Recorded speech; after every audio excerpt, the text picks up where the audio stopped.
Yo, what's going on, everybody? We're just chilling. I'm just waiting for a few of you guys to come on in. Let the tubes of you do the damn thing. Send out the notification and stuff like that. If your favorite YouTube trucker is on at the same time I come on, I know majority of you guys are going to be over there or over here. It doesn't matter. We're still here though. We will be here, So we just sitting back, relaxing, and let the notification do its thing. And I see a few people popping up in here. So, bro, man, where you at right now? Doc. Yeah, I'm in Salt Lake City, West Valley City, Utah. Which is it hot down there? I think it got a little warm up here. About 60 today. Well, it's like snowing all over the world right now. Like, wait, you say Utah or Utah? It was snowing up in Utah, right? Yeah, a couple days ago. I actually got stuck in a snowstorm in Denver a few days ago. Fuck. Did you document that?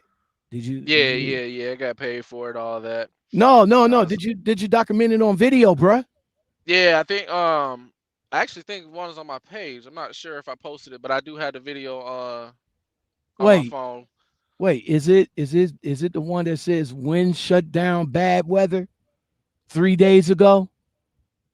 Yeah.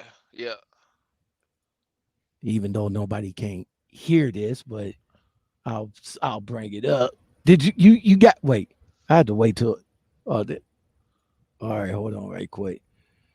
Did you show any video of the snow or anything like that? Because I don't think I did. I think I was just talking about it. Yeah, you was just talking about it. When to shut down due to bad weather. But yeah, I do have video of it. I was stuck in a TA parking lot, but you can see it's like almost damn near a blizzard coming down in a matter of hours. It was clear, 60 degrees. A couple hours later, I woke up, looked outside, windows all iced over, 14 degrees outside, couple inches of snow still falling. Damn it, man. Yeah, I was gonna run, but then I was looking, I was like, I-80's closed, westbound, all I-80's closed, I-25's closed. Did you have to? Yeah, I'm gonna just park it. Did you have to chain up there? No, they didn't require chains, but I wouldn't know because I wasn't on the road. I was parked. All right. So I just want to make sure. Everything's on point. Make sure I got the sound. Make sure that we clear. We got a few people up in here. We about to go ahead and start the show. All you have to do is stay a minute, just take your time. The clock is ticking, so stay. All you have to do is stay. Uh-oh. There we go. What's going on, everybody? How y'all feeling tonight? Lockoutmen here in the truck. I am in the truck, am I? Yeah, I might be in somewhere else. But welcome back to the Lockoutmen podcast show for this evening. This evening is Thursday, the 29th, the day before payday. I hope you guys have a good paycheck coming. I know I do, but when I get up in the morning, all them bills is going to hit because I got it like on automatic pay and shit. You know how they, when you set everything up to get paid at the same time, it's Then at the end of the day, you only left with $1. uh, what's going on, everybody? I am up in Kansas City, Missouri, right here at the Harris parking lot. I'm going to talk about my little excursion that I went inside. They had poker going on, and y'all know what that means. Brother man had to sit at the table and get his poker on. But before we get into all that, I will if you like content like this, don't forget to like, subscribe, comment, share, and hit that bell and that all button. That all button lets you know when I drop videos and lets you know when I go live. And hopefully you guys get the notification. Welcome everybody from the L.O.M community. If you want to join the community, you can do that. It is set up in 3 tiers. Hit that join button. Get me some coffee, give me some dinner, give me some lunch. That's what I'm saying. Hook a brother up. I'm hungry. And I'm always Thursday. Tonight I am sipping on some Perrier water. That's what I'm doing. All right, guys. So tonight's episode of the podcast comes by way of Mr. TruckerDoc28. I did an interview with this young man before. You guys can go and check it out. It'll be in a link somewhere. I did an interview with him. Trucker Doc, man, you Swift driver, right? You Yes, sir. Swift. Okay, Yep, okay. yep. So we're gonna get into all of that. So let's welcome to the channel Trucker Doc. What's going on, brother man? What's up? How everybody doing? I can't call it, man. I can't call it, man. So in the green room, as we can say, you're up in Utah right now, right? Yep. So you've Just been right there like outside of Salt Lake City. so you've been there all week? Because like I said, I brought up a video and it's like 3 days ago. So you've been there all week? No, I actually just got here yesterday. I was stuck in Denver for about 4 days. Damn, 4 days. Yeah. What? Because of the weather? Yeah. Well, I was doing my 34. Mm-hmm. And then that big snowstorm hit, so that was a couple days. I was finally just like, I gotta go because I'm not even making money right now. Do Swift give you layover pay for you for weather situations? It really depends on who your driver leader is. Mm-hmm. If you have a good driver leader, that they'll work with you and let you know. Mine, they work with a day of it, so I got a day of layover pay. I didn't get the full 2 days that I was shut down due to the weather, but it's something. But I've heard other Swift drivers say that their driver leader really doesn't like to shell out nothing. That's crazy. I was with US Express, of course, and I was like hemmed up for a couple of days. And when I asked for my layover pay, yeah, they only gave me like 1 day because they come back and tell you shit like, well, your layover pay is 24 hours from the time you're not moving. Yeah, So if I start to move 20, the hour before the 24 hours is up, I'm not getting paid. I don't get that. That don't make sense to me. Like, if I get a load, I drop it off. You don't find no load for me for that day. The day is scrapped. I ain't making no money. I gotta wait. I gotta literally wait 24 hours. So from 12 to 12, but you give me a load at 11 or 10 o'clock. That negates my layover pay. That don't make sense to me, bruh.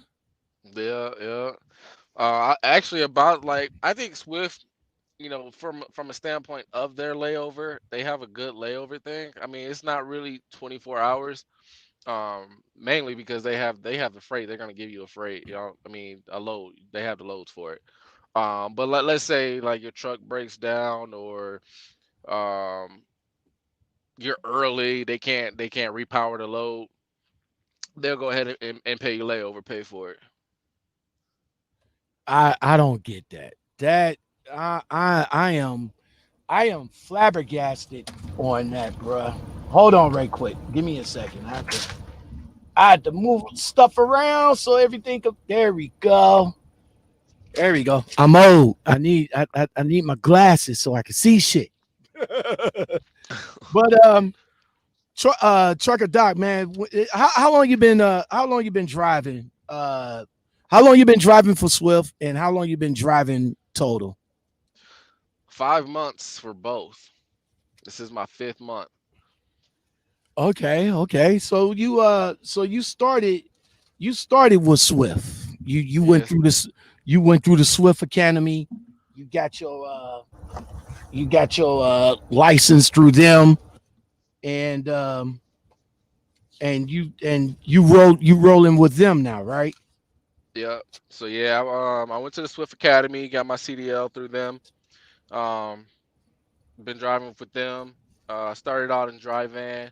I just recently, I think it was a couple months ago, switched over to the refrigerated division for Swift. So yeah, Okay, so okay. far I can't complain. Now the refrigerated division for Swift is Central something. Am Yeah, I correct in it's saying that? central refrigerated, and then also Swift. You know, Swift has its own refrigerated. I haul, central refrigerated freight and also Swift refrigerated. Oh, okay, okay, okay. But of course, everybody y'all know that Swift is Swift Night. They're both one. Let me ask you this: have you like I know Swift and Knight are both one now. Can you switch between the two companies if you want to like let's say 1 week you want to drive for Swift and then the next week you want to drive for Knight? Are you able to do that? Or do you No, gotta like go through like the whole process? You gotta quit Swift and then sign up with Knight. so I'm not sure if you would have to necessarily quit. I do know that they hire by themselves and Swift hires by themselves. I'm sure since they are, pretty much one, it'll be an easy transfer over. I'm assuming. I don't know. But yeah, Knight, they hire their own drivers. Swift hire their own drivers. It's just they're under the same company. Like I can't haul Knight transportation freight, and Knight Okay. transportation can't haul Swift freight. Oh, okay, okay. That's kind of crazy. Even though they were owned by the same company, you would Yeah, think yeah,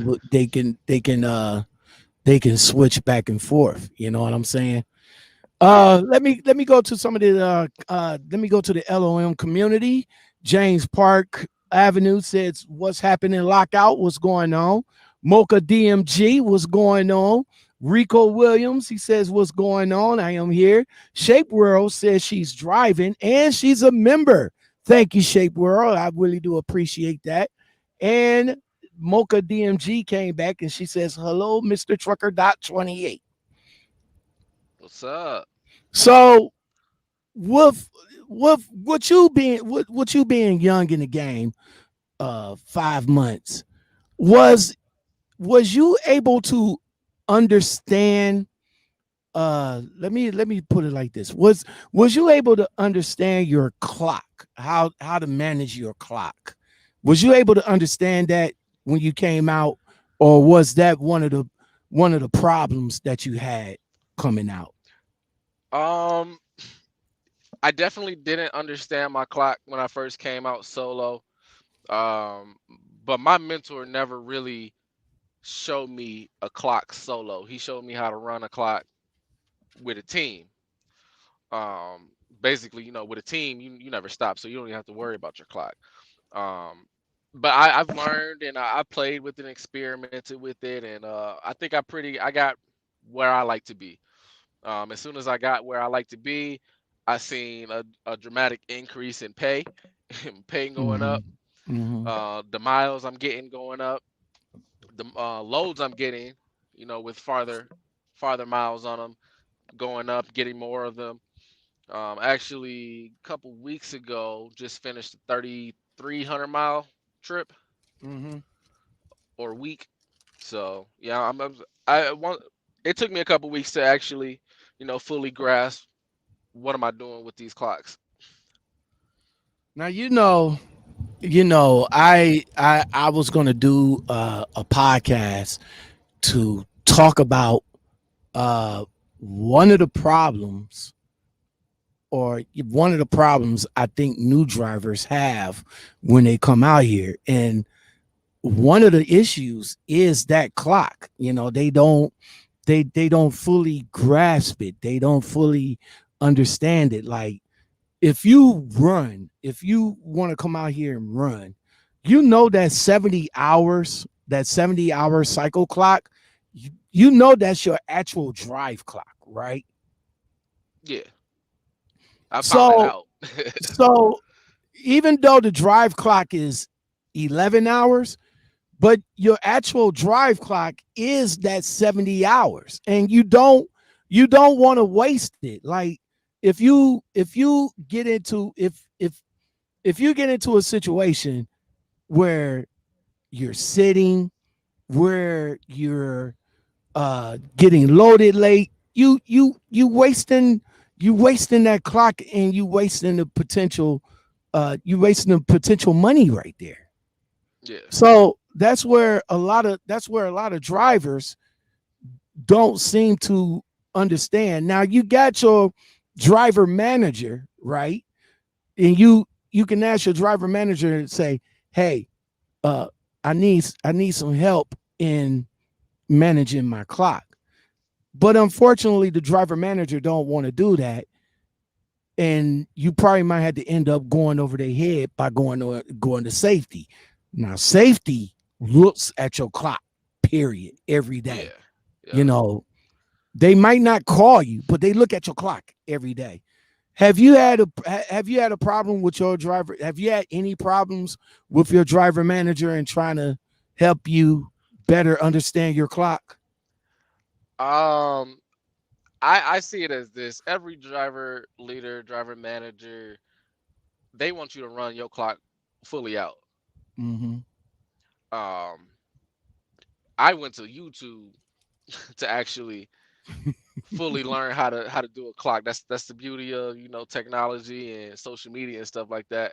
Mm-hmm. There's thousands, hundreds, and thousands of videos on YouTube, talking about how to run the clock, how to best utilize your clock.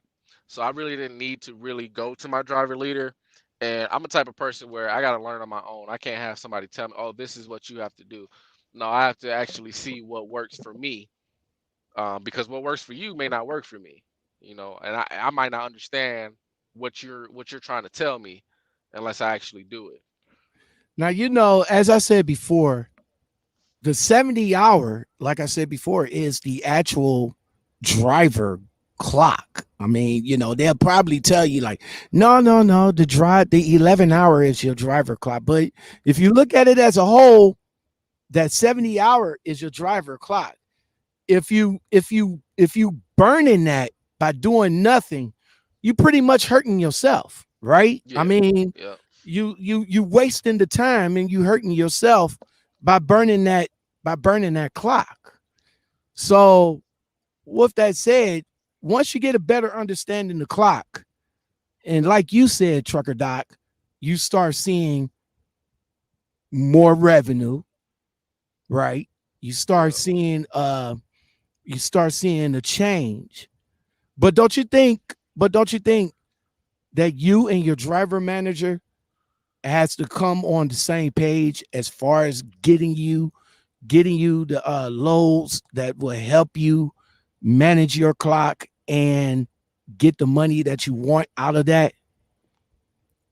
I mean, I think that's all part of being a rookie is learning stuff like that.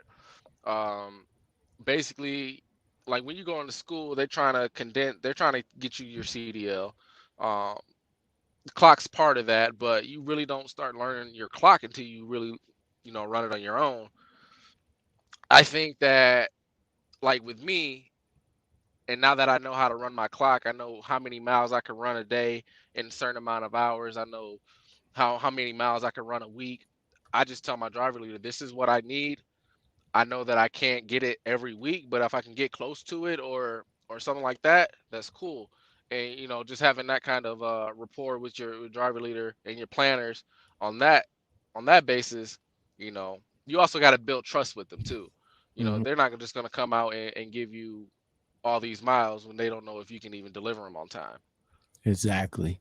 What about the train? What about the training process with Swift when you came on when you came on after you got your license?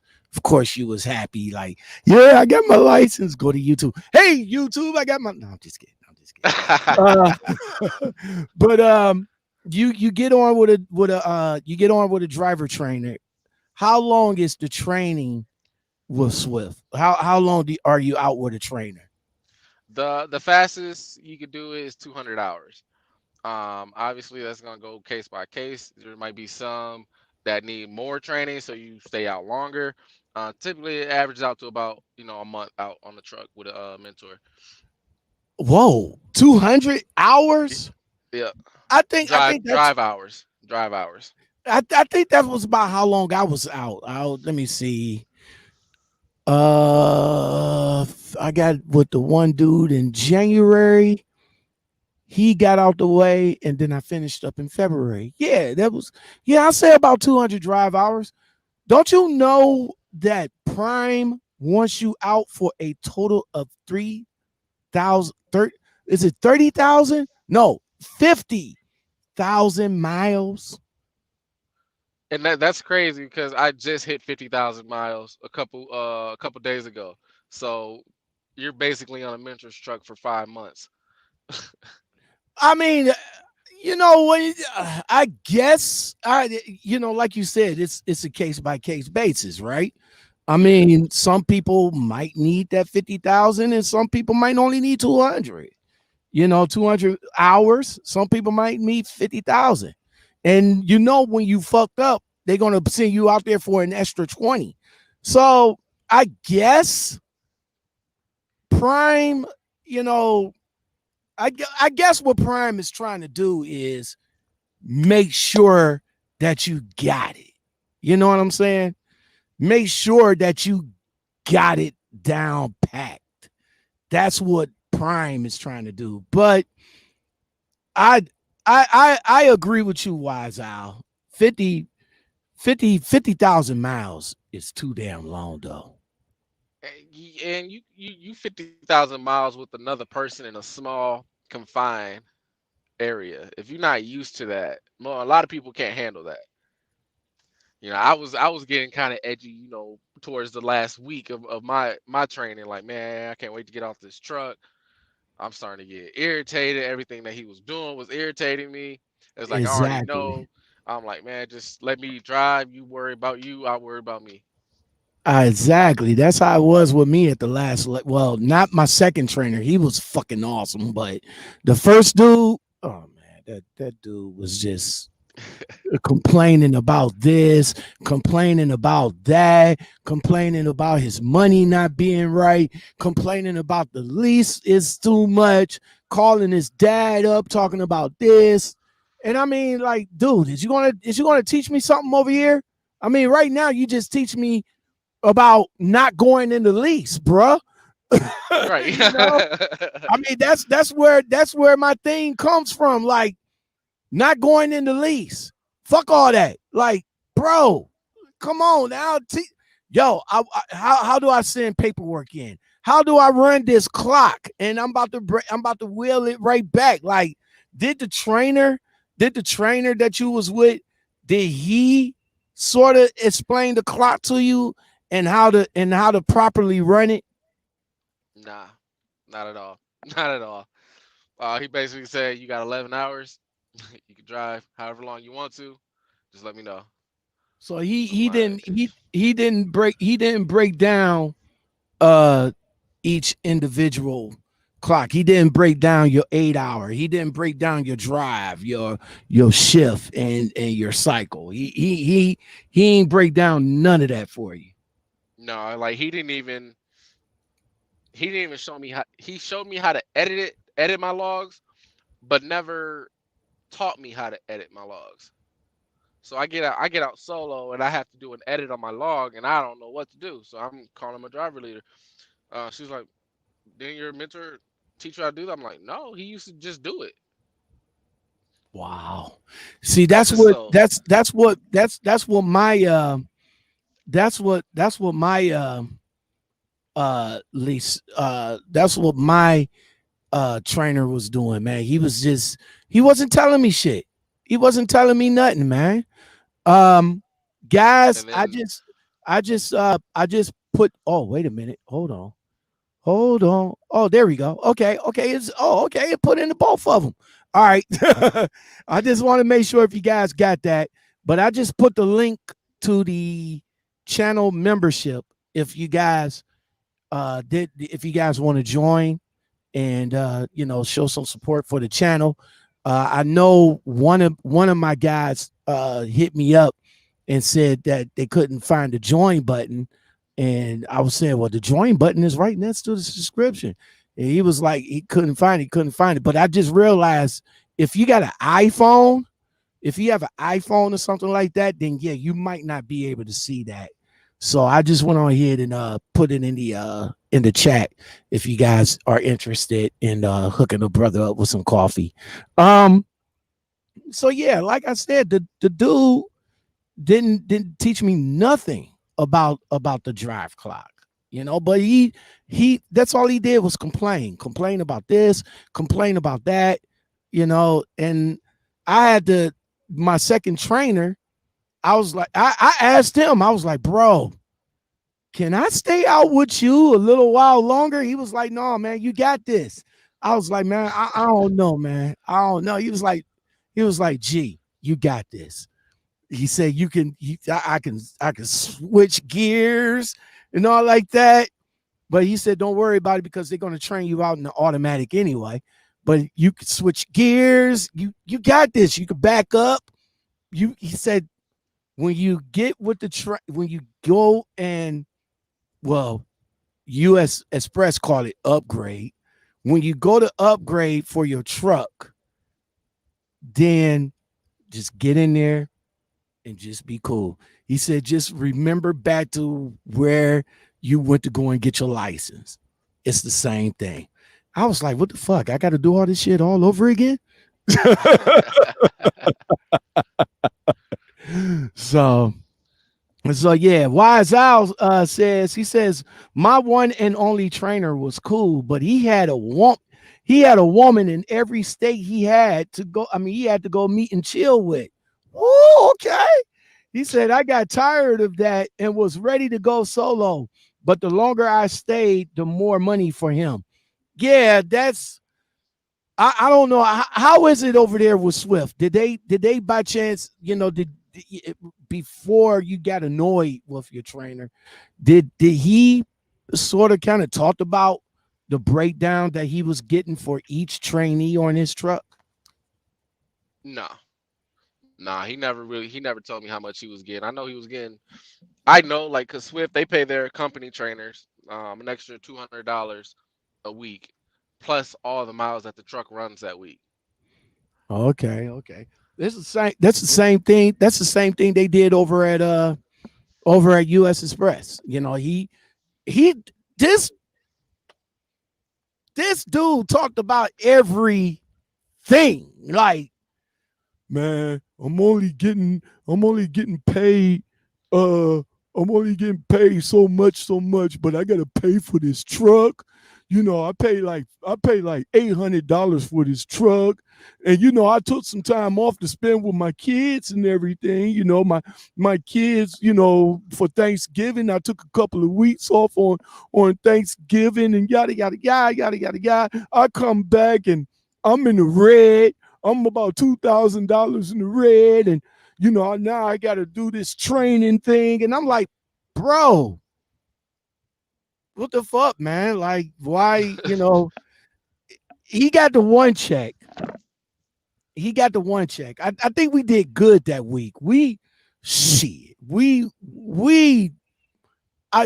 I say we burnt out down to the second on the clock and giving him miles, he told me that he brought in maybe about $2,800 or some shit like that. Because he got the money from me. What I was getting, he was getting like Every day that I'm in the truck is $20 a day. He get the miles plus he get an extra cent or some shit like that. So he told me that he got like about $2,800, $2,900. But bro, after they fucking took everything out the truck, dude went home with like $250. Ooh. That's crazy. He was fucking livid. Like, At, bro, what happened with this and what happened with that? So at yo, that so point, yo, you might as well just be company. at that point, you might as well just quit like he did. You know what I'm saying? You might as well quit like he did. But what about your trainer when you was out with your trainer and he didn't go into details or something like that, but you pretty much had an idea. Was he a lease driver? Was he a company driver? What was your trainer? He had started out as an owner out, but he switched back to company. I'm not sure, but when I was with him, he was a company driver. All right, JJ Hammer, thanks for coming in, bro. I appreciate it. You came in the L.O.M community, the coffee. Thank you. I appreciate that. I'm about to, grab this little drink right here. It's not coffee, but close enough. Thank you very much. I do appreciate that. Uh, Pinky's in the house. What's going on, Pinky? I appreciate it. Um, let's see. JJ Hammer says, back in the day with Swift, my trainer taught how to make money with with the law books. Okay, well, you say back in the day, so how long that had to be during the law book days? Um, was you when you went out to train with your trainer, Trucker Doc? Um, did he didn't show you how to properly use your clock, but did he show you how to make money, or was just the type of person that just only showed you a little bit and just said fuck the West? What he told me was to really make money as a rookie, you want to be a teammate or stay out as long as you can. Mm-hmm. That's pretty much that was that conversation. That's the same thing. It sounds like me and you had identical trainers, man. Because with the exception of your trainer didn't complain as much as mine, but that's what he was saying. Like, yo, if you want to make money, you either have to go out and team drive, or if you want to make money, you have to, of course, go OTR. That's what he was feeding me, man. He was feeding me uh in order to make money. I would have to literally go out, which and I did. I stayed like the first year I was with US Express, bro. I didn't go home but like 3 times. One was for tax season because I had to go home and do my taxes. Uh 5 months later, I went home. And then 6 months later, I went home again for Thanksgiving, Christmas, and then I went right back out. That was it. But I knew in my second year with them, I said I didn't want to do that. I didn't want to do that. You know what I'm saying? I had to like run hard, just to run hard and do a whole bunch of bullshit to get 3,000 miles just to get a decent check. So with you being out solo now, what's your average, bro? You don't have to tell me your take home, but what's your average miles a week? I try to I try to get in between 25 and 3,000. That's where I feel comfortable. My check and with how I run, like, cause you don't want to burn yourself out either. You Right. running all those miles, you burn yourself out. You end up hating it. You end up wanting to quit, and I see it as I work too hard to get to where I am to get my CDL to just quit. So I try not to burn myself out. So I try to stay between 25 and 3,000. I really try to do between 450 and 500 miles a day. Now you know what though. You know what you just said right there about not burning yourself out, because we can when we get in this truck, man, we can literally burn ourselves out real quick. What do you do to not burn yourself out? Like, or let me put this as a broad spectrum. What do you do to keep yourself like motivated, entertained, uh, to get you to keep you excited to drive the truck? Um, I do my videos. So when I'm driving, I'm always looking for something to speak about. Like my channel, it's mostly about telling rookies coming in something new, something that I didn't learn. Mm-hmm. Watching YouTube videos that I ain't see out there.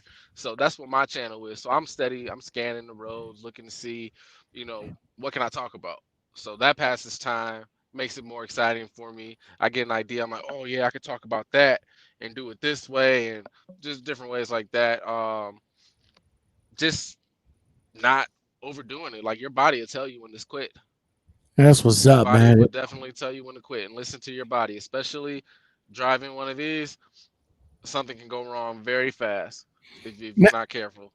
now you say you went. Now you say you went to YouTube. Of course, you got your own YouTube channel right here, Trucker Doc. Make sure you guys go and subscribe to him. He got some nice inspirational videos on there, as you guys can see. Um, but you mentioned about you mentioned about using YouTube to learn the clock. Uh, Sometimes YouTube is not always the thing to go to. So who did you by chance figure, who did you go to learn how to use the clock? Any particular YouTuber you wanna shout out? I didn't go to any particular YouTuber to learn my clock. Basically with my clock, all I did was type in hours of service and all these Mhm. videos come up. But before I even, started going to the CDL school and everything like that, I used to watch all these truckers out here. I used to watch Trucking with Tay, a Trucker Good job. Brown, All right, all right. Trucking Answers. Trucking answers, Mark. Okay. So yeah, you mentioned you mentioned the three top truckers out here, and out of all of them, they really give some good information. Trucking Che, he rocked out with Maverick, and he just recently did a video on him getting his own truck. you Yeah, know yep. uh a couple of videos before that, he surprised his I guess that's his wife. He surprised his wife with their own house. And then, I mean, that cat right there is just like inspiring, So of course, when somebody sees him doing that, you can gravitate towards him. And And that's exactly what happened. I'm saying, man, you could do all of this with just trucking. Like I think when he bought his wife that house or whatever, I think he said he was only trucking for like a year and a half. mhm, I'm like, wow.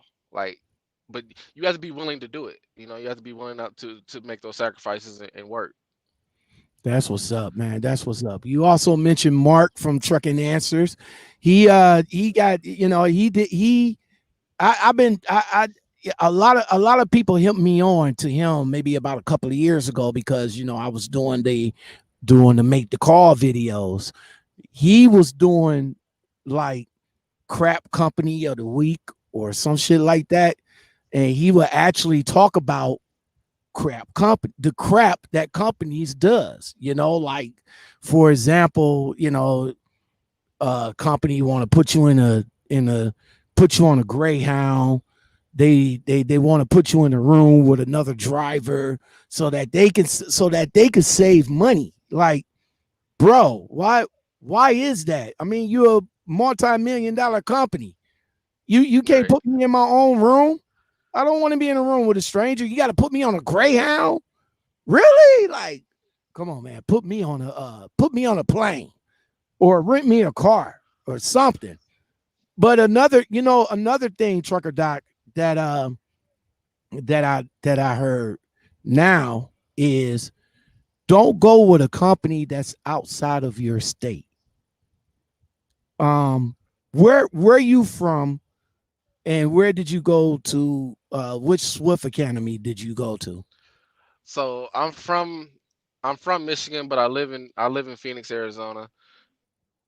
I actually live about 10 minutes away from Swift headquarters. So I didn't have to stay at a hotel or get a Greyhound. I went home and slept in my own bed Oh, okay, every okay. night. Make sure that, hey, bro, make sure that 5G is on point, man. You kind of breaking up over there. You're breaking up. About to hit you with the We about to good. hit you with, I'm about to hit you with the Steve Austin right quick. Let me see if I can hurry up and bring that up right quick. I'm about to hit you with the Steve Austin. Hold on, hold on right quick. You breaking up. You breaking up. Steve, what it mean? Steve Austin, astronaut. Oh man, barely alive. Oh man. So you say you didn't have to here we go.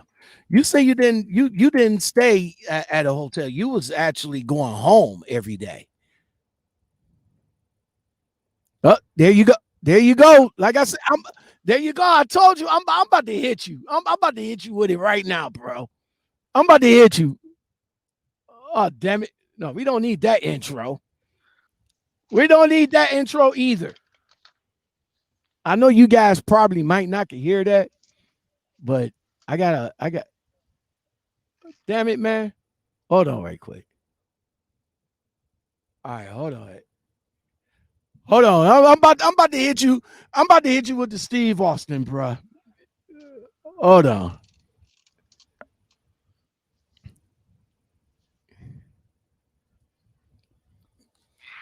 Switch it on. Okay, Victor. Switch it on. Here comes the throttle. Carry breakers in. We have separation. Inboard and outboard are on. Coming forward with the side stick. This is my shit too, bro. Neighbor 3. Introduce to 0. Pitches out again. Hold altitude. Correction. Elbow is on. Track flight emergency. Flight calling you. Hold it. She's breaking up. She's breaking. Oh, oh man. Oh, that's your shit over there. Oh man. I didn't mean to hit you with the Steve Austin, bro. You got to get your Verizon right, man. You might need to back out and back in. You heard me? I don't know if you heard me. You heard me? What it do, Melissa? Hold on. Can you probably need Yeah. you probably might need to back out and then come back in to reset right quick. Yeah, that's what he's probably gonna have to. That's what he's probably gonna have to do right quick. He's gonna have to back out and then back in. All right, everybody, let me go ahead and talk to you guys while he's getting that fixed right quick. Again, Pinky, thank you for the hearts. I really do appreciate it. Wise Al said it's the pilot service number. I can get it for you. What pilot service number? JJ Hammer says, all right, I did that already. And you said it's back in the early 90s. And Melissa is in the house. What's going on, Melissa? How you doing? All right, he's back in. There you go. How we looking now? Good. We good now. I got full Oh, bars now. Okay. Yeah, I had to hit you with the Steve Austin, bruh. Oh man. So back on YouTube, man. You again you mentioned a couple of other truckers out there. You didn't mention Trucker Brown, not like that. You know, what kind of inspiration you got from him that made you want to come into trucking?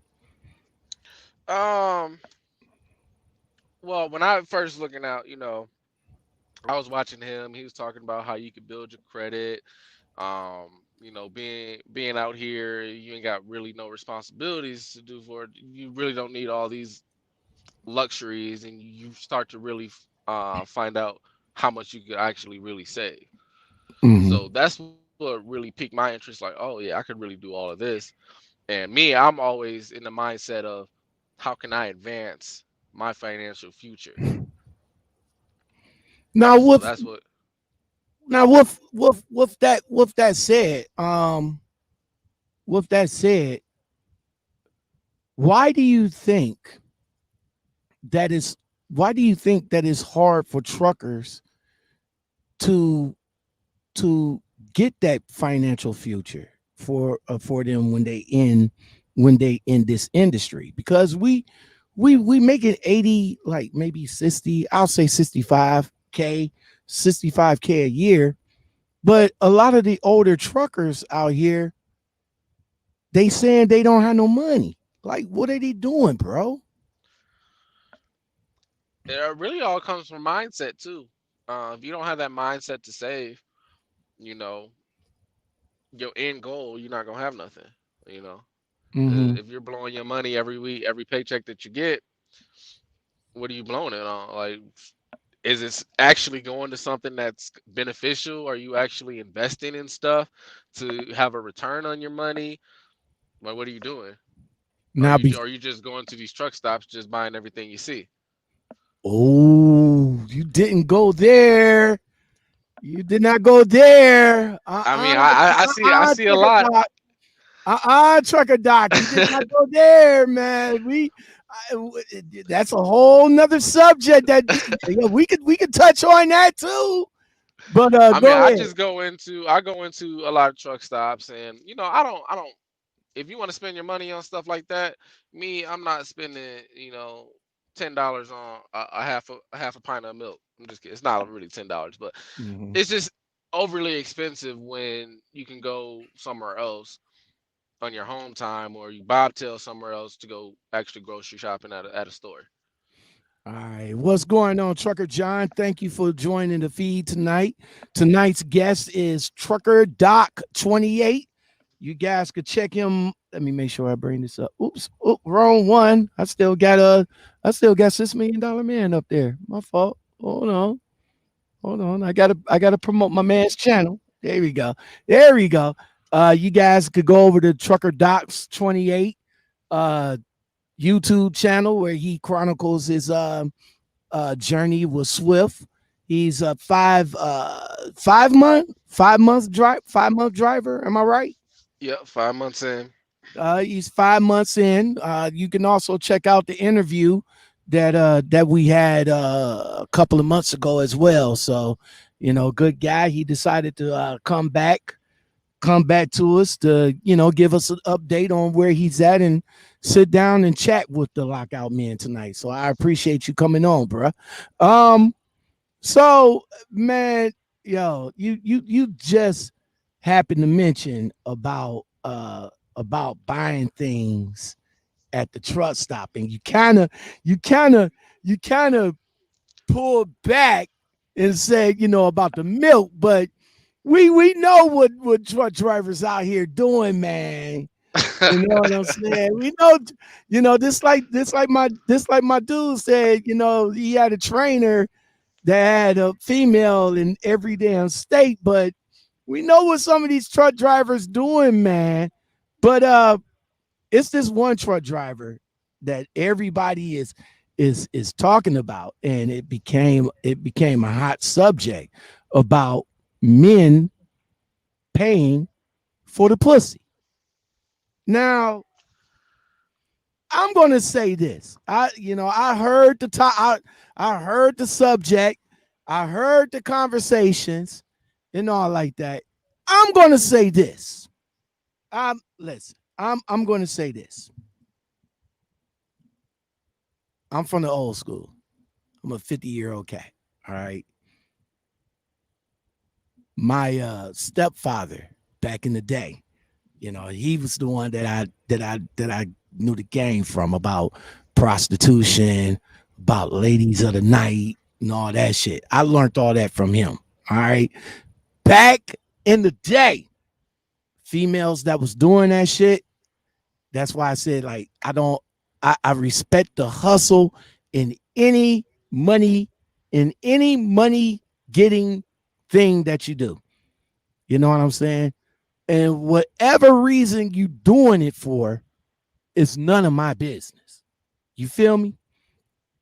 So I had a respect for them back then because they would get their hair done, they nails done, they make themselves look good, look presentable. It's a product, right?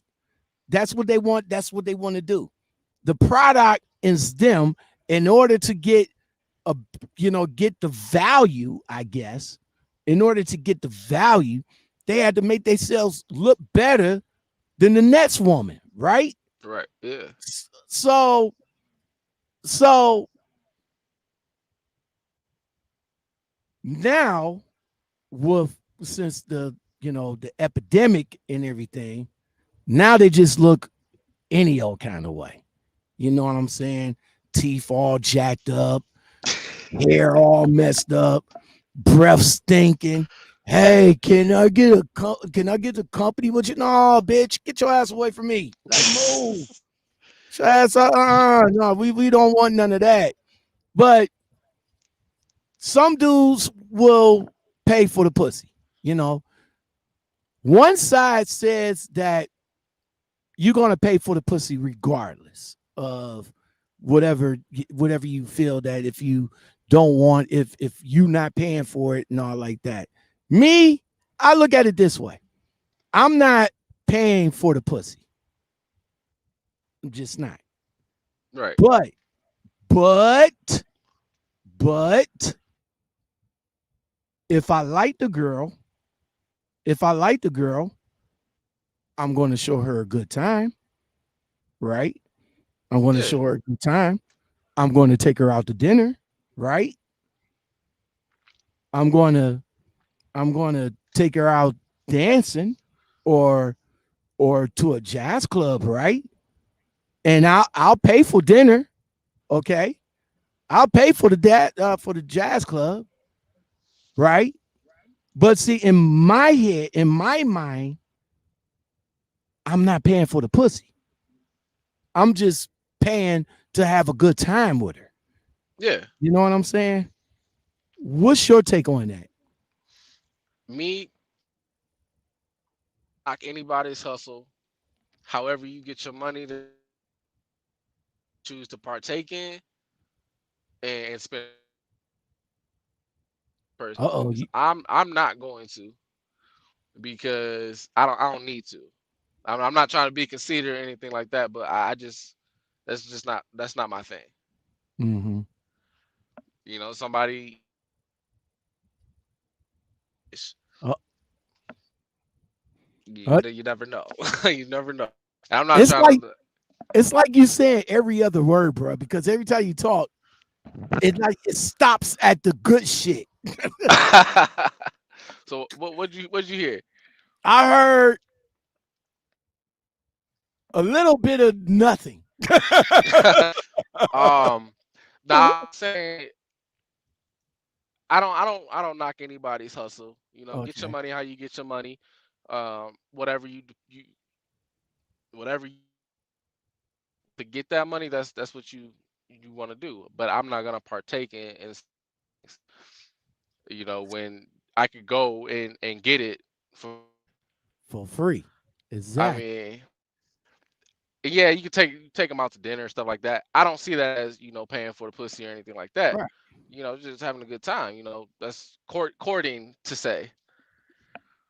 Um, Dating, dating.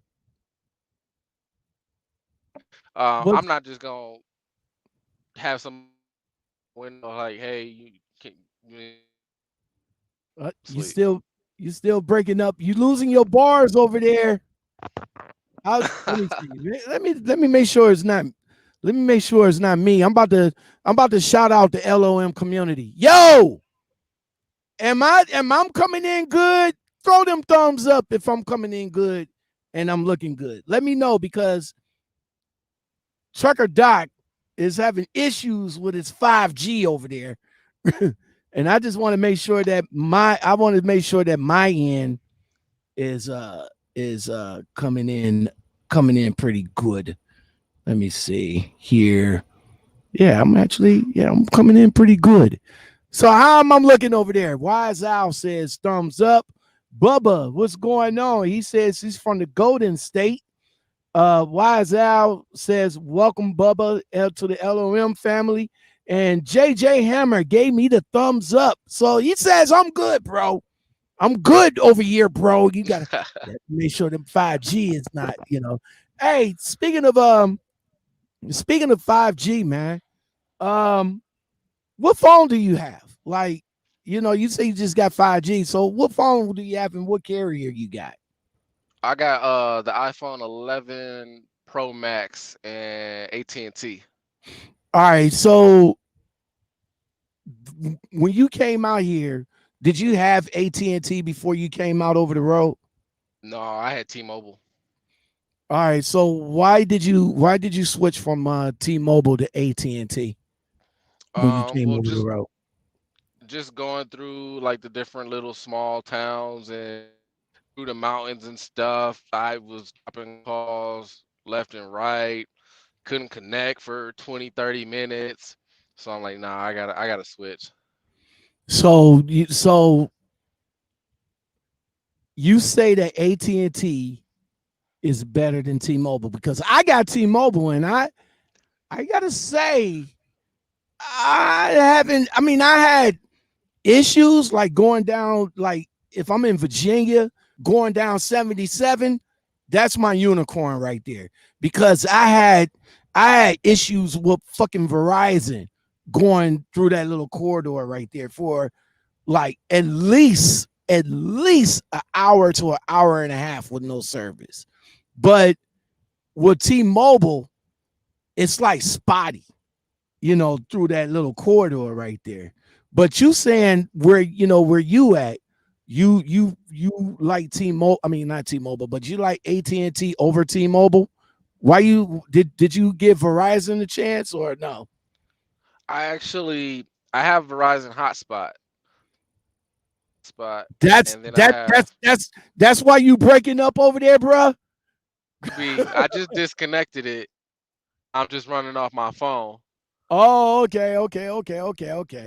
So that Okay. could be. So yeah, I have Verizon hotspot and then I have, AT&T phone service Mhm. for like in small towns and everything. And I've never so I'm like, let me just go ahead and give it a chance. If I do drop a call or lose service, I'm only losing it for maybe 25 to get it right back. All right. So 5 months in with Swift. What can you tell the people that's interested in coming into Swift, man? What can you tell them of your now mind you guys, this is only his experience. And in my opinion, I really don't think Swift is a bad company. To be totally honest, I really don't because it's a lot of good things that Swift is offering drivers. So Trucker Doc, what kind of stuff that Swift is offering you and why you continue to drive for them? So when I first came in, I was making 38 cents a mile, Oh, you that's know. ugly. Yeah. Within a month, Swift had program. Like if you run over 2,000 miles, you get an extra $100 on your check for Mm-hmm. every.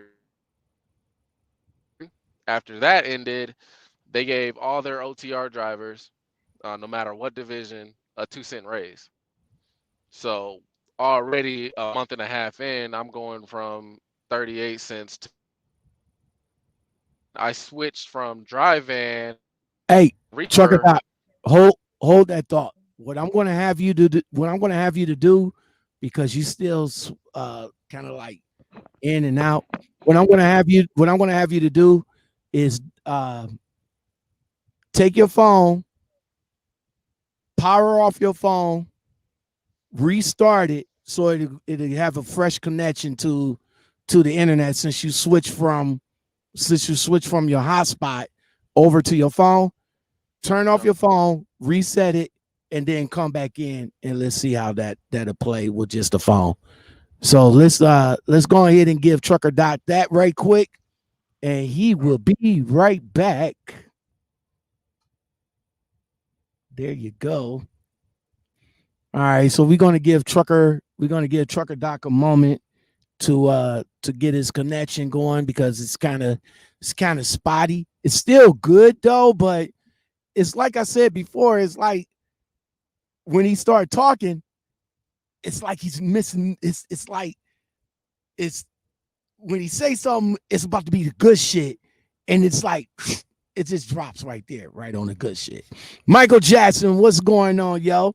What's going on? Make sure you guys, if you guys want to, if you guys want to support the channel and support me, man, don't forget to hit that join button, which is right on the side of the subscribe button. You guys can hook me up with some coffee on a monthly basis. And for the people that got iPhones, there's the link right there for the people that got iPhones. If y'all want to join the channel and hook your boy up with some coffee, I really do appreciate that. So while we wait for Trucker Doc to come back, what do you guys think about the clock? And how do you guys run the clock? Like when y'all was with y'all trainers, when y'all came out, did the trainer teach you how to properly run your clock? Did they make sure that you understand how your clock works? You know what I'm saying? Like I said earlier, that 70-hour cycle, that's your actually drive time right there. And if you don't know how to work it, you definitely, if you wasting too much of it, it's just putting a hurting on you. You know what I'm saying? You're not maximizing of the amount of money that you can make out of the clock. So again, with that, if you guys have problems with your clock or something like that and your driver manager can't help, definitely go to safety, because safety will tell you anything you need to know about that clock. You know what I'm saying? Safety look at your shit every day. You know what I'm saying? If they see something out of the ordinary, you best believe they're going to call you about it.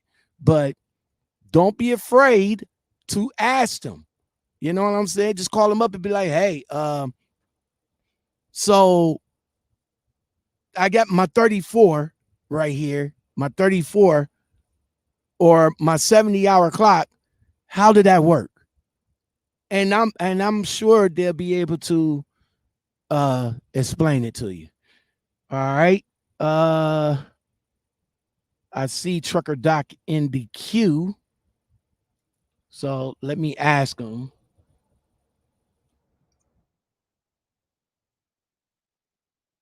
See if he see that right quick.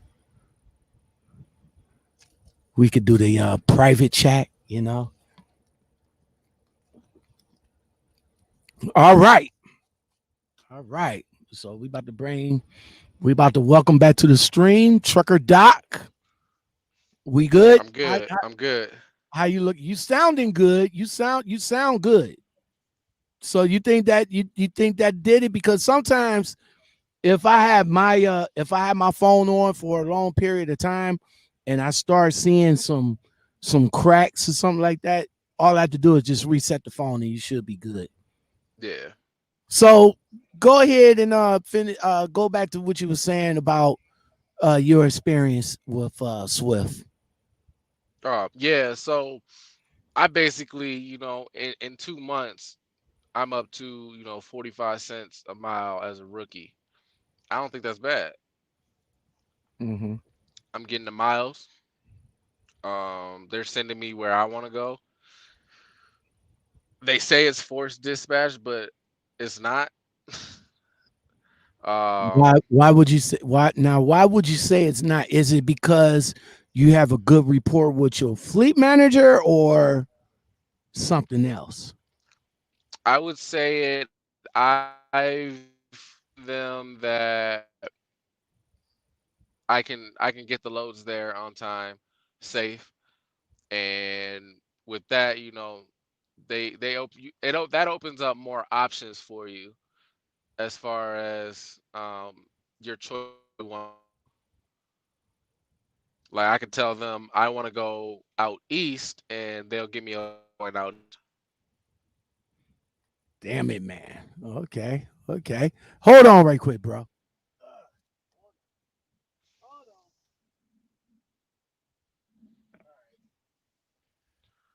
So, with your connection still messing up, we probably might gonna have to go to the alternative. Um, but we're gonna try. We are going to try before we go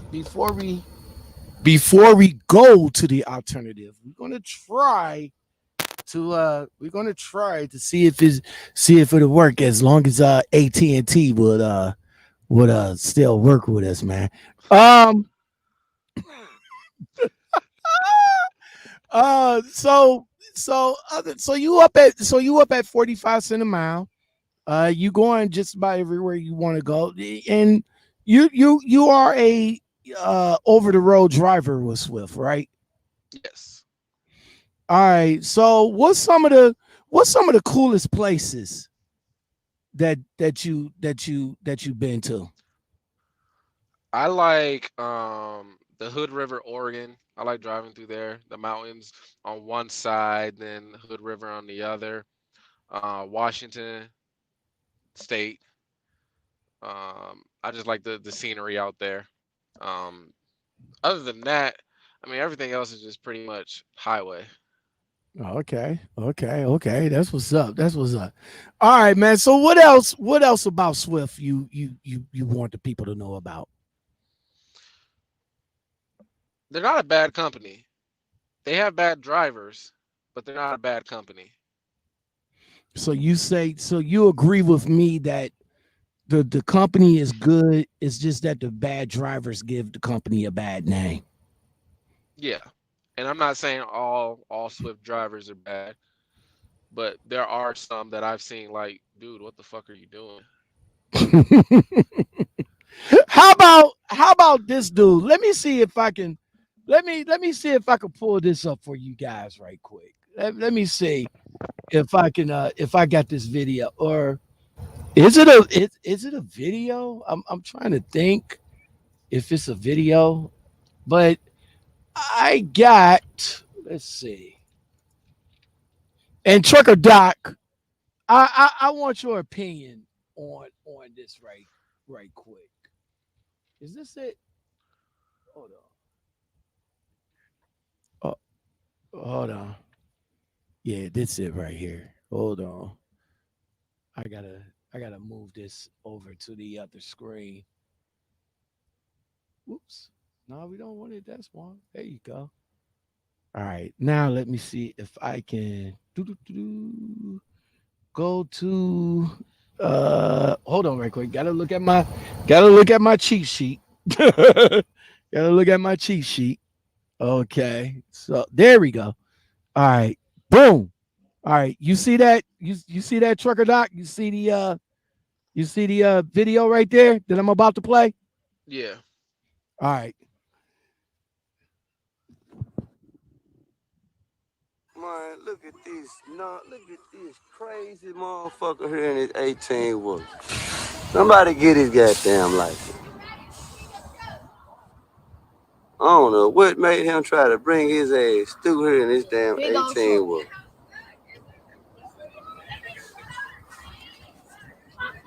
Yeah, can you go to that blue line? Look at this shit.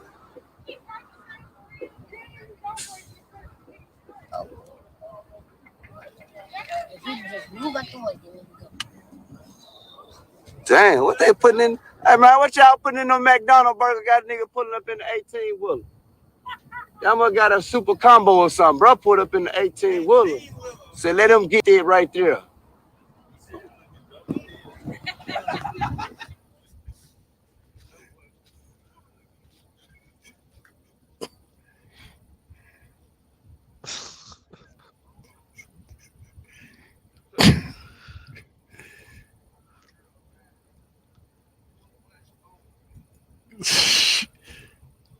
Man, somebody tell me what the hell, bro? I mean, what could possibly be going through this man's mind, bro? Like, I mean, what could possibly be going through this man's mind, yo? Talk to me, Trucker Doc. What could be going through this man's mind? I can't even answer that. That's just lack of common sense. I mean, yeah, I can't even explain that one. Somebody explain, somebody in the comments explain that to me, man, because when I seen the video, I tried to get this dude the benefit of the doubt. Like, bro, I mean, you know, you probably seen other truck drivers that drive through the drive-through, but I seen them in a day cab or the tractor itself, but not a fucking whole 18-wheeler, bro. I mean, is that now those type of drivers right there, like this man right here, what that dude call him Joe Dirt? Like these drivers right here, man. These the drivers that really gives us a bad name, though. Do you think the lack of training contributes to drivers being that way? No. I think it's a lack of respect for the vehicle and lack of common sense. Because a lot of situations you're going to be in, it's common sense. Like, you know, you can't fit a 13-foot 6-inch trailer under a 12-foot bridge. It's crazy. And it says what? It says what? It says 9 feet right there.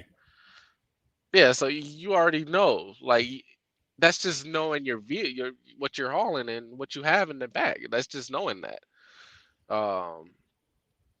It's like you're walking, you're gonna look forward. You're not just gonna walk straight into a wall. I mean, some people might, but hey, again, lack of common sense. I was kind of hoping that the guy that was filming this, I was kind of hoping that he got out so I can see how much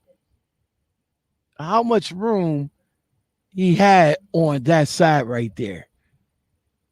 That's what I wanted, because like this, and you can see that this is a busy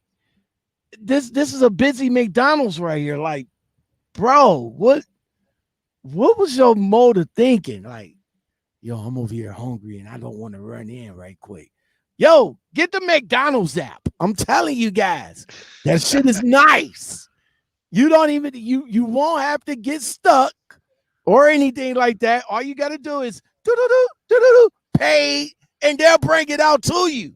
I'm telling you, man. even now, like you see a lot of truck stops that have McDonald's in them. Right. That's what I'm saying, man. Let me go to some of the comments in the LOM community. JJ Hammer says, laugh out loud. It's Trans Am. Yeah. It's crazy. Again, it's not the company itself. You know what I'm saying? Because you know, you can say CR England, CRST, Trans Am, you know, we all know that they're bad companies in a sense of trying to get over their drivers. But as far as the drivers though, it's drivers like that that gives them a bad name. You know what I'm saying? And it's understandable that's being a rookie. You, Trucker Doc, being out here for 5 years, man. 5 years, 5 months that you've been out here. Was you were you any precarious situations? And if you was, how did you manage to get out of it? Um, I would probably say trying to back into like a really tight spot, uh, or small area. I say where you don't have much room to maneuver. Um, and I just take it slow. You know, I get out and do my looks, look around, see where I gotta fix it at, and stuff like that. But like doing stupid stuff like driving in a drive-through or driving under a bridge, no. Like a bridge can say 16 feet, and I'm still looking to see if I'm going under it. All So right, it's all just right. being aware. It's being aware. Was there any like any place like truck stops, right? And you know the dangers of places that we go to if we're not familiar with, like if it's a dark truck stop or anything like that. Have you ever been in a truck stop that you felt uncomfortable at? Yes, yes. Where was? Mississippi. Oh shit! Yep. I walk Anything? in. I Wait, walk in to wait, use. wait. Is it the one on Lamar Avenue? I think it's. I'm not sure. I was with my mentor. What was the name? It was right when we got into Mississippi. Mm-hmm. I don't even remember that highway that we were on. That was so long ago. Um, but no, I walked in, go to the bathroom, and there's a lot of writing on the bathroom, on bathroom stalls and everything. Mm-hmm. And then you could tell by people's body language and stuff like that. And I feel really uncomfortable. So I'm like, nah, I'm not. And I was planning on doing my 10. I still had like 2 hours, 3 hours left on my clock, but I was Right, getting tired. right. So I got up out of there and drove 2 hours somewhere else. Cause you get in those type of places. Usually it's like the small southern cities, Mm-hmm. towns and stuff like that. I haven't ran into anything like that in the Midwest, on the East Coast or West Coast. But yeah, usually Mississippi, Alabama. There was a couple times where I wouldn't say it was the store, but other truckers. So with so in the 5 months that you've been in the trucking industry, man, before we get on up out of here, and again, I do appreciate you coming on, chopping it up with me tonight, man. Awesome time with you. Thank you for letting everybody know your experience with Swift and everything like that. Yeah, you just pretty much here to let people know that Swift is not a bad company. You know what I'm saying? But No, not at all. in the 5 months that you've been in this industry, um, what has been some of your successes? And part two to that is what is the end goal for it all? A few of my successes is learning the backing maneuver to where you're not going to be perfect at backing, but to be able to get it in any hole. That took me a while to actually do. Now I can, it used to take me about 15 to 30 minutes to try to back into a spot. Now I can do it in about 10 minutes less, depending on what's around. Um, Clearing my first $1,500 week. Um, $1,500 a week. All right. yeah, never had that. Um, just being able to get my CDL in general, that's an accomplishment in itself. All right, that's what's up. That's what's up. For young people that's, for young and new people that's coming into this industry, um, that's coming over to Swift, what are some of the advice that you can that you feel that you can give? Make sure that you deliver on time. Because if you deliver on time, they're gonna give you the loads. That's how you're gonna make more money. Plus, they'll leave you alone. They're not gonna constantly call you where you're at, what's going on. They'll leave you alone. Like my driver leader probably calls me once a week. Okay, that's what's She up. she gives me a load. She knows I'm gonna get it there. If I don't, I call her, let her know what's going on. But she leave me alone. All Um, right. Take every day. Know that people are going to laugh at you, look at you, look for you to make a mistake because of who you work for. Mm-hmm. Just if you can get that out of your head, you'll be fine. What do you Um, say what do you say to those drivers when they see you jump out of a Swift truck and all like that, and they come and give you the evil eye, the oh, that's a Swift driver, and y'all like that, the what do you say to the drivers that down talk you guys? What do you say to them? I don't say anything. I've actually had people not really downplay Swift with me, like face to face. Mm-hmm. I'll get out my truck. I'm at a fuel aisle. They'll come up to me, how's Swift treating you? I'm like, I'm good. I don't have no complaints so far. Then they'll try to recruit me to go to their company. I actually had an owner op. I was in Nebraska. You Mm-hmm. ask how Swift's treating you. I'm like, oh, I'm they're fine. Ain't nothing wrong. He actually wanted me to drive his truck to come over on his company so I can drive his truck. Okay. So I mean, it's a lot of at least my experience, people trying to get me away from Swift, Mm-hmm. but I have no reason to leave Swift. Okay. When I came in here into this industry, I say the only reason I'll leave the company I'm with is if it's a lot more money or they're playing with my money. To me, money's cool and everything, and also I have my dreams, but loyalty beats that in my head because Swift was the only company that gave me a chance when I was trying to get my CDL. So for me to get my experience 6 months in and then go somewhere else, that just doesn't sit well with me. So you at least agree with me at least to get maybe 2 years in, because at first when I came out, I was telling everybody like, yo, get your year in, and then after you get your year you can go pretty much write your own check. But of course, down the line, and I learned a little more. I say now get at least 2 years in, maybe three, because the better companies that's offering the more money, they want more experience. You know what I'm saying? They Yeah, want more experience. I know this one company I talked to, them motherfuckers want 5 fucking years, bro.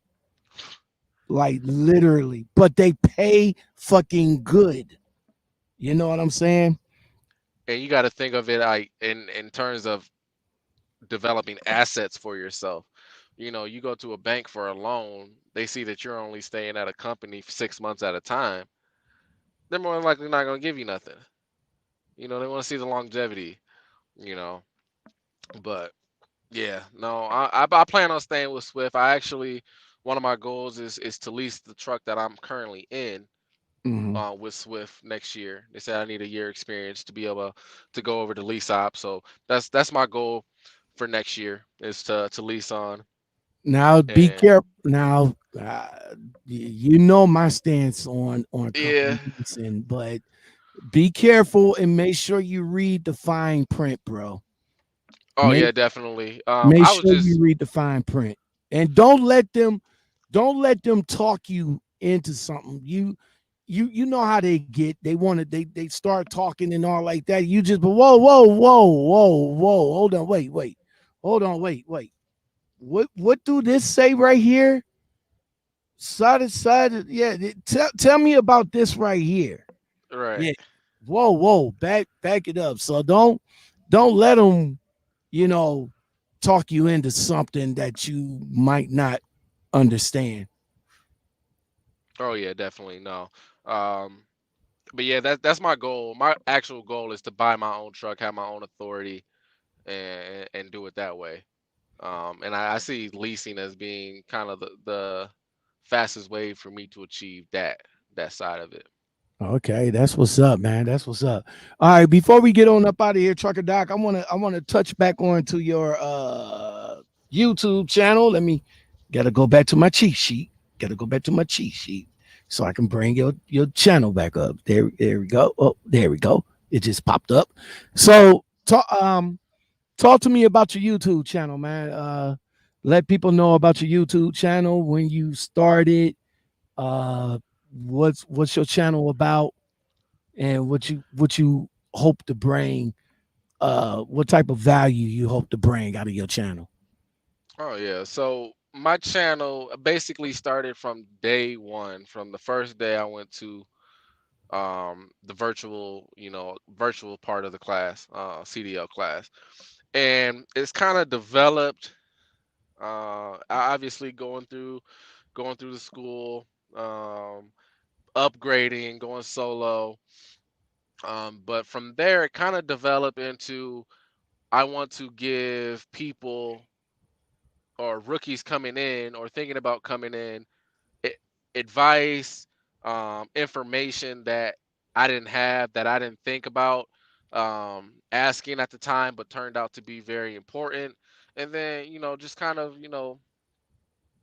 showing a little bit of the country. I started doing a little bit ride along videos. So Mhm. it's kind of it's geared more towards rookie drivers, just because it's from a rookie's experience. So I can't sit there and say I know everything. And I mention it a lot of times in my videos. There might be some truckers on there that oh no, this is not how you do it. I can only go based off of my experience, the 5 months that I have. So I'm not sure. My channel might stay the same. It might veer off a different way, different avenue. Who Mm-mm, knows? mm-mm, mm-mm, mm-mm, mm-mm, mm-mm, mm-mm. Don't do not. If you bring in value to somebody, because trust me, I went fucking this way, that way, up there, down there with my channel. It just, you know, some of the content that I try to bring out for my channel, couple of people felt it, but it just kind of felt like some of them kind of felt like, lockout man, what are you doing? I back, in the middle of the way, I was like, well, look, I'm gonna go ahead and start doing reaction videos, because I like doing it. People were sending me videos, I will watch it and react to it. But then the people that came over for the trucking shit, for the trucking stuff, they sort of kind of like got at me in my email like, yo, where's the make the call videos at? Where's the information at? And Yeah. I was like, well, I thought you guys didn't want that no more, because every time I put out a video about trucking or something like that, I only get like 100 views or whatever. But then I started noticing about YouTube in general, like YouTube would actually say your majority of the views is not going to come from your subscribers. So of course, right there's no loyalty in YouTube. You know what I'm saying? You know, your subscribers could come in and go out at any time. You figure, like, if you got like 1,000 subscribers, and I'm just using that as a low end, you got 1,000 subscribers that subscribe to you. You put up a video, and only 100 or 50 or 100 or 150 only watch out of 1,000 subscribers, man. So YouTube is saying, well, the more your views is going to come from outside sources. But why is that? I mean, if you already subscribe to the channel and all like that, is YouTube not pushing the video? Is YouTube not pushing the notifications? Now that you got to jump over fucking hoops, you got to hit the bell, then you got to hit the all, then you got to do all of this, and then you got to do all of that, this, that, and the third. What is YouTube doing, man? Like, I don't know. So if you have your channel, if you focusing on a niche from a rookie's point of view, keep it like that. Because when a lot of rookies look up Swift or rookies in Swift, 9 times out of 10, they're gonna come to your channel and they're gonna see your journey, and then they're gonna just gravitate towards you. Yeah. If you start talking about twerking, which is a good thing, you know what I'm saying? Then you're gonna start getting some other people in just for the subscribe. But I guess if I'm safe, you're losing the value of what you're trying to get out. And I've actually had a couple people, like, one of my subscriber actually, emailed me, and I've been talking to him. He's actually graduated the Swift Academy based off the stuff that I told him. He every day he would call me like, hey, my instructor said to do this. It just didn't sit right with me. He coming with me advice basically, and that kind of makes me feel good. To be able to, like, oh, so I actually am helping people, make a decision to come to Swift and then actually be successful and get in their CDL and stuff like that. Exactly. I feel like this, man. And this is how I feel. It doesn't matter how many people watch the video and all like that, because we had a demeasuring contest, because I was in a situation about a couple of weeks ago, and come over here because you got X amount of people looking at your channel, and they'll come over to you to subscribe, and it's not like that. It's not like that. If the little bit of people that's watching me, and I could give value or touch somebody, maybe one, maybe two of them, I did my job, man. You know what I'm saying? Yeah, I mean, views is good. Views is good or whatever. But like I said, there's no loyalty in YouTube. Your subscribers is my subscribers too. If you go on at the same time I go on, guess where they're going to be at? You know what I'm saying? Guess where they're going to be at? I'm not saying that there's competition in YouTube. I take that back. I take that back. I take that back. I do think there's, personally, and this ain't no hating shit, I do think there's competition in YouTube. You know what I'm saying? But I don't look at it that way, because the type of information, the type of channel that I am, the type of channel that you are, people are legitimately looking for that type of information that you're giving. You know what I'm saying? So if that one person gets something out of it, dude, my job is done. My job is done. Let me go back to the comments because a few people was stagnant for a little bit. Um, Resto came in. He said, "What's up, everyone?" D Nitty came in. And he said, "I know for a fact a lot of trainers in Swift at teach the wrong. Don't you mean they teach the wrong way to drive? Do you agree with that comment?" To a point. All right.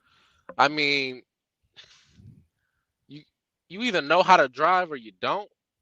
Knowing how to operate a semi truck is completely different, but you know the rules of the road. You know you can't speed, stuff like that. I think what he means is how to operate the vehicle because if you don't know how to drive, you shouldn't have your CDL. You shouldn't have a license if you don't know how to drive. Mhm. So maybe operating a commercial vehicle is what he meant. I'm not sure, but to a point, yeah, my mentor didn't really teach me how to operate the vehicle. He basically first day on there, he was like, "All right, so go ahead and drive. We got to go here. Follow the GPS. That's it." He didn't teach you nothing about the map or anything like that. Nah, nope. See, He didn't teach me. There's a certain spot like when you're in these tight areas, a certain spot on the ground that I look at to where I start my turn to where I'm not going to go over the curb. Yeah, that's all self taught. see, I mean, I I guess I could say like it's not the trainer's job to teach you how to drive. You know what I'm saying? Because like you said, you supposed to already know how to drive when you went through your to the school for your CDLs. I think a trainer's job is to tighten you up a little bit, teach Yeah. you about teach you about the company itself, again, teach you about the clock and how to properly manage your clock, how to send your paperwork in, how to do how to back up properly. But to actually drive, you know what I'm saying? I guess I don't think that it's a trainer's job to teach you how to drive, and I think that's where some of the confusion come in at because a lot of these new guys and these trainers get the game twisted because they think that the trainer is there to teach them how to drive and everything else. No. And and And a then trainer and the trainer just don't think that.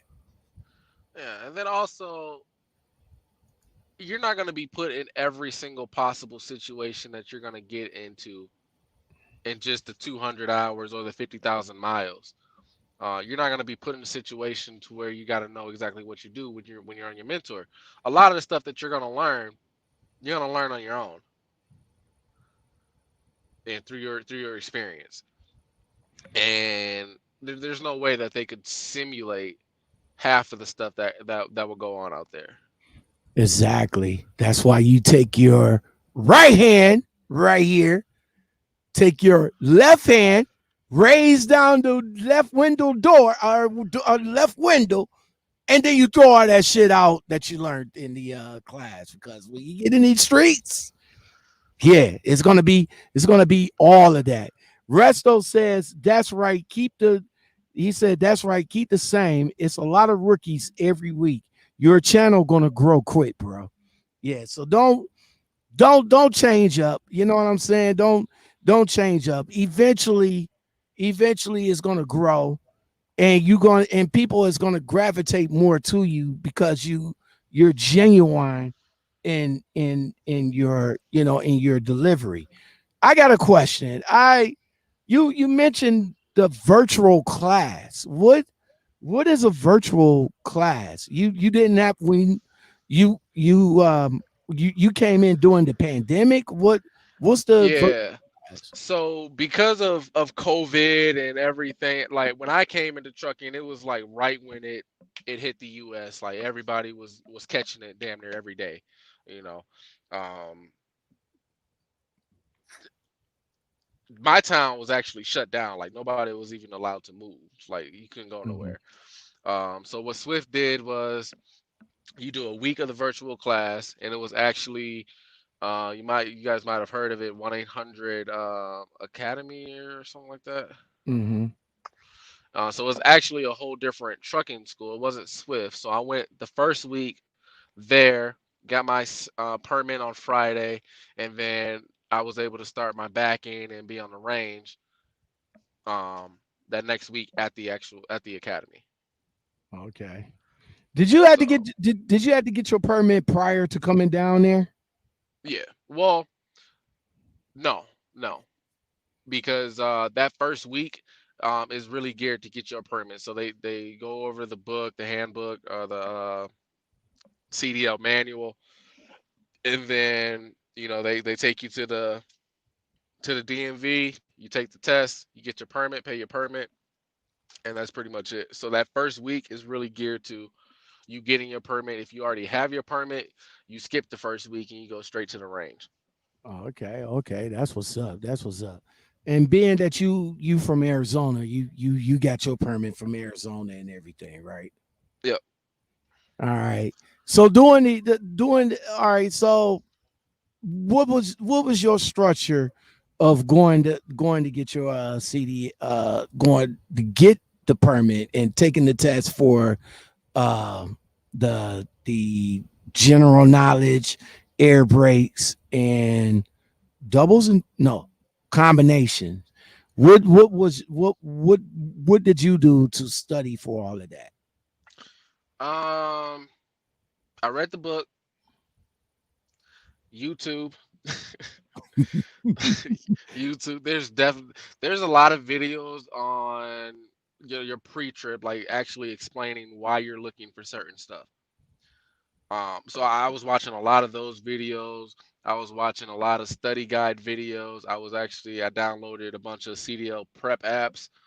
I got the book from the DMV. I actually got the book from the DMV 2 months before I even decided I was actually even gonna do it. So I already had like kind of like a little bit of a leg up, and knowing exactly what it is and everything like that. But basically, yeah, just using YouTube to search different things if I didn't understand it, Googling terms, looking at the manual, and just doing those prep tests. There's some good apps in the cell phone as well, right? In the Google Play Store. Yep. So I downloaded Cdl Test Prep. Basically, like you take the test, you got to pass a certain amount, but they give you different questions every time you take it. So it's not like, oh, I'm gonna memorize that answer and then I'm gonna get it right. It's different questions every time you take it. They say like if you could pass it 5 times correctly or consecutively, you're about 98% gonna pass your CDL permit test. All right, that's what's up. That's what's up, man. D Nitty says that's the problem. He's a driver trainer, by the way. He said he teaches you structure. You supposed to learn not to have a structure. What do you mean by that? You teach it the structure, but not to have a structure. Was there a structure balance for you between you and your trainer, Trucker Doc? Structure as in what though? Like I mean there's structure in the the mentor mentee program is it'll work theoretically, but you have to factor in human nature into that. Some people learn differently, so you you need a mentor that can play to different people's learning abilities because there's going to be different type of people that learn differently. Some might learn by you telling them, some might learn by you showing them, some might learn slower than others, some might get it already, you know what I mean? You might not have to do anything. So it just there's not a lot of mentors out there that can actually teach different learning abilities. And I think that's where a lot of people, and then a lot of mentees are scared to say anything because one, you're on this person's truck. Mm-hmm. Two, you don't know if your next mentor is going to be worse or better. It's kind Okay. of like a 50-50 toss up. Like, do I just stay stagnant and just stay on here? And that's what happened to me.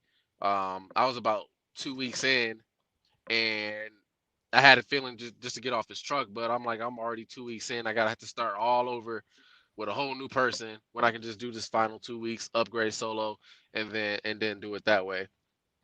And that's a real thing. That's what a lot of drivers don't realize when they get out here solo is a lot of times they don't fully learn everything because they're scared to ask questions for one.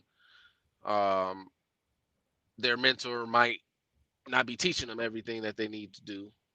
Mm-hmm. Uh, just it's just a lot of stuff at play. But I'm not sure what he means by not to have the structure. All right. So D Nitty came back. He said, it is the trainers is supposed to teach you the mechanics and the functions of the truck and how to take turns, etc.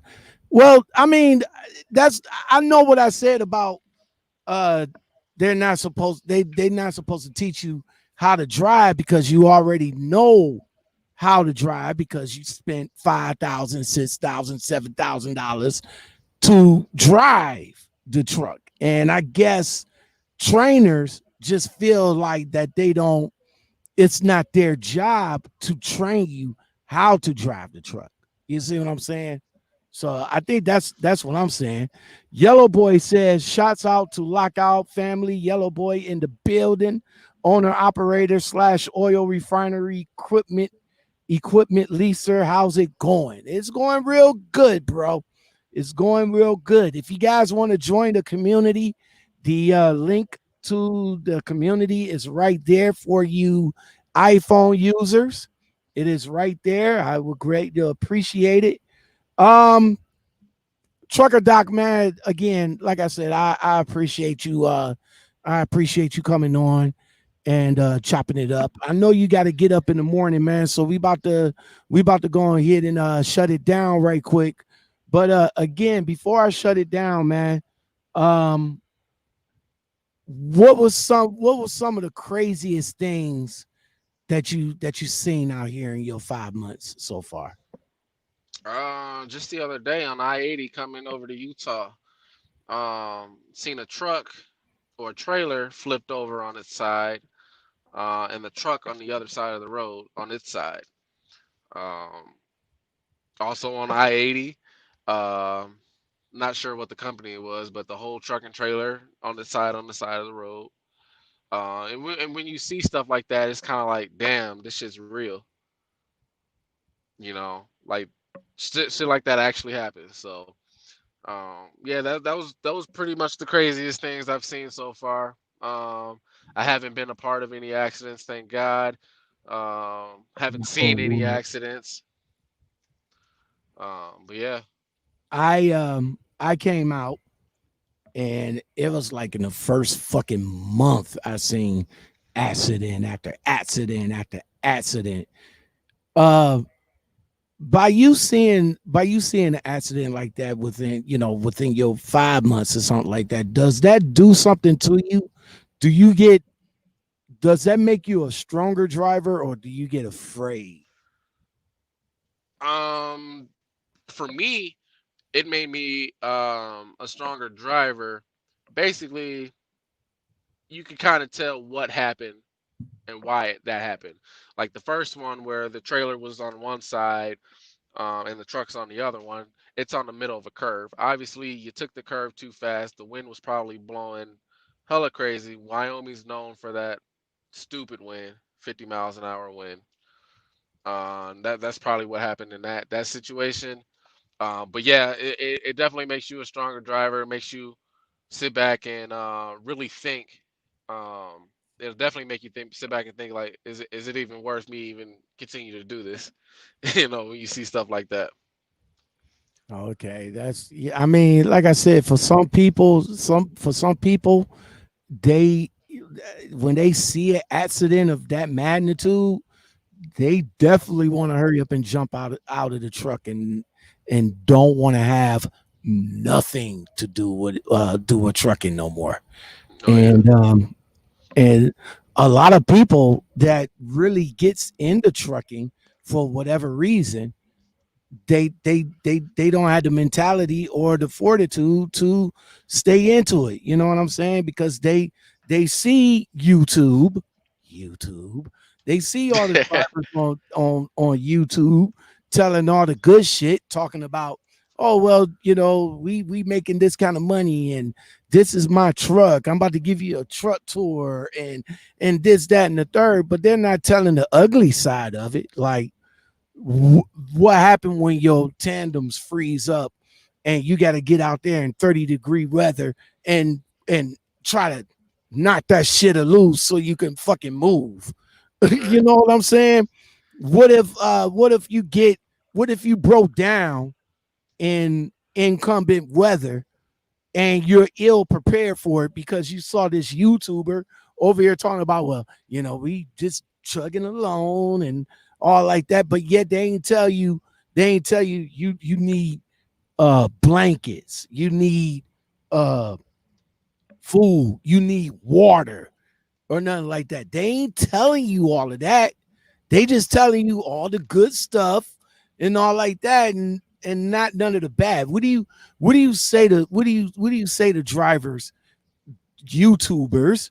What do you say to YouTubers that be false flagging and and showing just all the good side? How do you feel about that? I mean, you gotta tell the whole truth. I mean, there's good sides of trucking, there's bad sides, there's uglies, there's sides where you're gonna want to quit every day. There's gonna be stretches. I hit my stretch at about 3 months. Like, man, I don't even want to do this anymore. But just being having the knowledge that you have in school, and being a strong-willed person, you push through that. But definitely, you wanna give everybody a full 100 degree transparency, all everything. You want to see the good, the bad, the ugly, because this person might decide they want to go into trucking based off of the good stuff that you're telling them, and they might not experience any of it. Like, even with like my channel, I started doing like videos of my paycheck.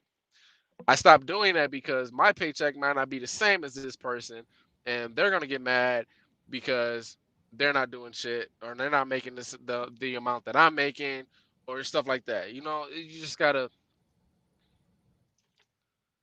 tell it all. Really, you can't pick one side or the other. You can't pick the ugly. You can't pick the good.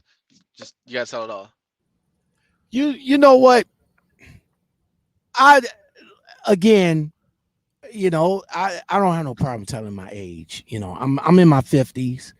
I'm an old schooler. I'm an 80s kid. And when I got into the workforce, I was always told not to tell another person how much you make. This is the first fucking industry that I see everybody and their motherfucking mama make, excuse my language, and they mama showing, well, I make this kind of money right here. I make that kind of money right here. And this is the money you can make right here. But I'm from a school that you don't tell nobody how much you make. You know what I'm saying? Because you got people that might be jealous of you. That's why when I was in the workforce, when I was young, they say, yo, Johnny, you might be making more than Johnny, and y'all two doing the same thing. Yeah. You see what I'm saying? Y'all two doing the same thing. So Johnny is gonna be mad at you because you making more than him, and he's gonna go to HR and be like, yo, Lockoutmen is making all this money and we doing the same thing. So that's why you just don't tell you don't tell how much it is. You can ballpark it. You can ballpark it, but don't necessarily tell the exact amount that you make. You can, like I said, you can ballpark it. And another thing that you don't do before, another thing that you don't do is fucking flash your money. I don't get you young kids. The fuck? Why the hell y'all on Instagram with a wad of money next to your fucking head? What is that? That I don't do. I'll do that. Me, like I said, I'm from a place where that'll have somebody come try to find you where you at, Exactly. type of stuff. But I did the whole check thing. At first, I did it because a lot of people said, you're not gonna make money as a rookie, and I'm showing them, hey, this is what I'm doing. But then I'm thinking like, no, I really shouldn't do it because I run a certain way. The next person might not run the same way I run, and you're not gonna get as many miles as I do, and your check's gonna be low. So I stopped doing them.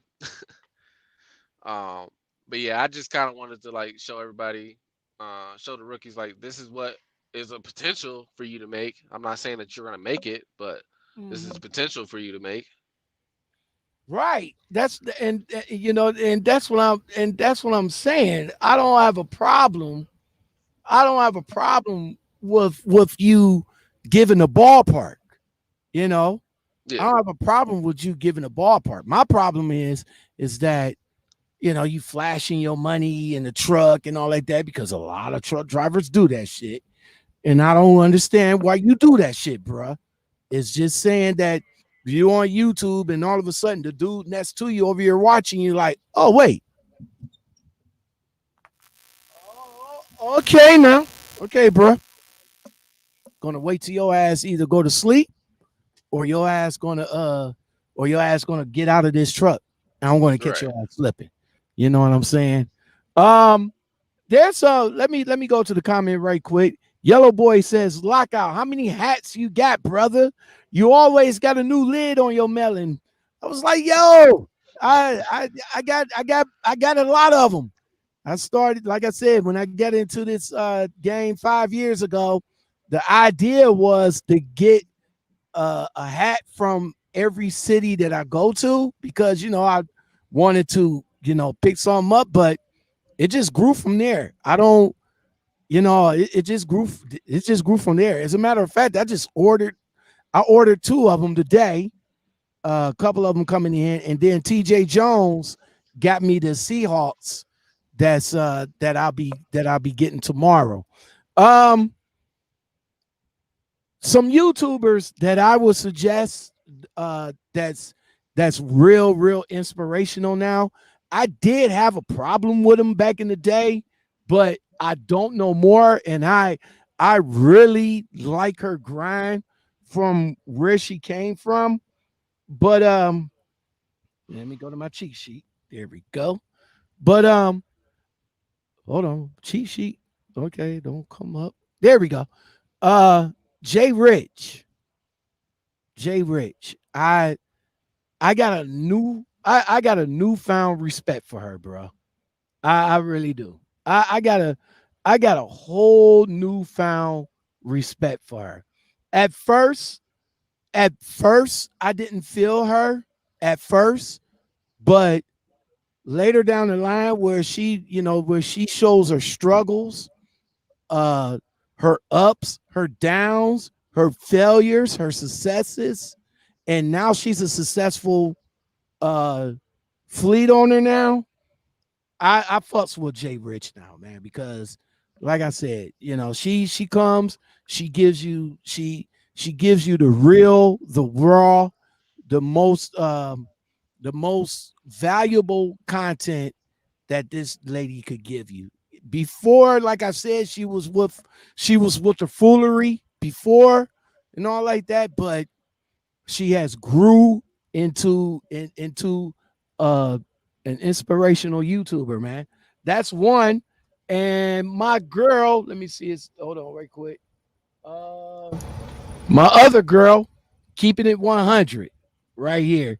I don't know if you are familiar with her, but definitely go and subscribe to her as well, man. She's very inspirational. She just did she rocked out with me a couple of days ago. She's not driving now, but she's in the midst of getting back into the truck and all like that. But yeah, her, Jay Rich, you guys stay the course, man.